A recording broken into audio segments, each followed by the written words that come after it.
back to continue my story. Well, needless to say, my mom basically had a stroke because of the information that I felt that I told her. But the doctor said no, it's probably something that was going to come on anyway, because she had many strokes, fractures in her brain.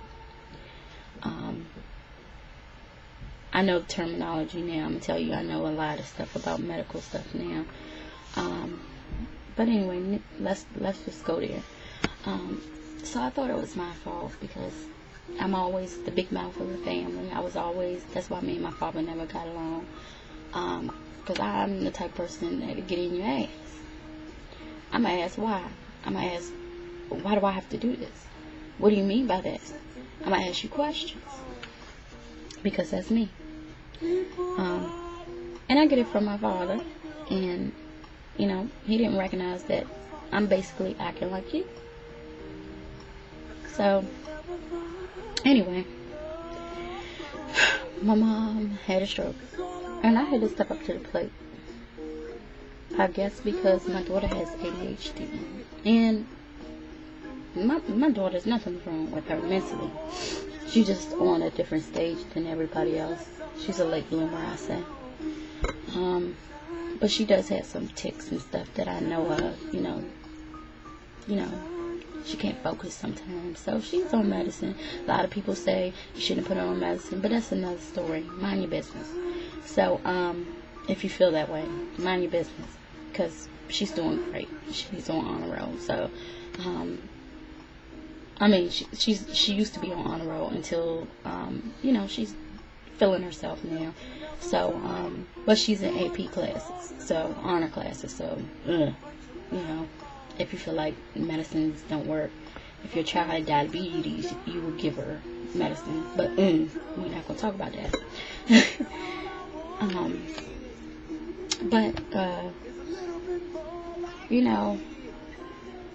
I just laughed today because I was like, all I'm worried about is my cat being sick. And I didn't have any worries for once, y'all. My mom had to be put in a nursing home. And I basically stayed up there every day. I get off of work, or I would, my job was wonderful that they let me have FMLA. And the way they let me do it is that I didn't have to take the full day. I could take a couple of hours or whatever, which, it states, but, my job was, I was the receptionist, so it was very, I answered the phones. I was doing more than that, but I was doing, answering the phone, so I was very essential to the company. So, I stayed up there every day. I went up there every day. I basically burnt myself out. Okay? Because I heard of these places. And you can have the best one, but it depends on the employees. It can be clean and nice or whatever, but you can't leave your parents in that. Seriously. Hospitals too. They let my mom sit and piss for like 2 hours until I got up there. So then the nurses and stuff got to know me because I would put my foot in their ass. And basically, I would wash my mom and take care of her. Basically, they just put the towels on the bed. They knew I was coming and I took care of her. So basically, they didn't even have to take care of her.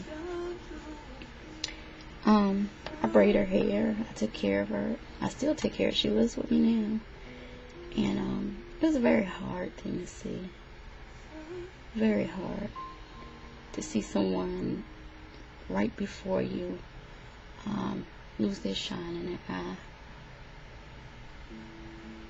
It's worse than the fate of dying, I say. And I say that because if she was gone, I'll have the memory of what she was. But I'm glad she's here. Don't get me wrong, but that's how I used to feel. To see my mom basically a baby, y'all. A baby. That's how she used to be. But my mom, she's country all the way, and they push hard. She was a single mother, basically. My mom was like, I ain't taking this shit. I ain't sitting in this bed, y'all. 2 months. 2 months in the nursing home. My mom was walking with a cane. With a cane, y'all. 2 months. She was getting better. She was like, I'm coming the fuck up out of here. So, she got better. She couldn't go back home, which she was very upset at. I lived in that house since I was, I want to say, elementary, 3rd grade, y'all. I lived in that house. And we had to sell it because she couldn't take care of it. And I needed the money to take care of her. To get a private nurse is very expensive. And it's fucked up the way the state is. You basically work your ass off for half your damn life.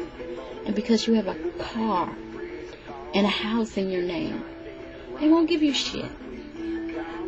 Isn't that fucked up? I paid into you for years. Paid my fucking taxes, and I can't get shit, but it's bitches laying on their ass that they're getting shit. How fucked up is that? I went off in a couple of social workers' damn offices. I went off on the phone. You tell me my mother can't get shit until she sell everything, till she down to her last fucking dime? What kind of shit is that? Oh, I'm not hearing that shit. I'm not hearing it. That's what I basically walked out of the office and told him. You can keep that shit. I don't even want it, because my mother don't take handouts any motherfucking way. Fuck you. A lot of y'all, I say on your pages, keep them legs bent and your head to the sky, because I prayed and I prayed. I got so disgusted with God sometimes, y'all, because I kept asking, why her? Why her? Why did I finally, all my life I had to fight. And you take her, the one person that I'm starting to connect with. Why her? She never done nothing to nobody in her life. I know before mama was mama, she was always Jessie. Understand that. Just like I tell my daughter, before mama was mama, I was Freda. So you do your dirt. But my mother didn't do too much bad shit, You know what I'm saying? So, but anyway, losing her was the worst thing.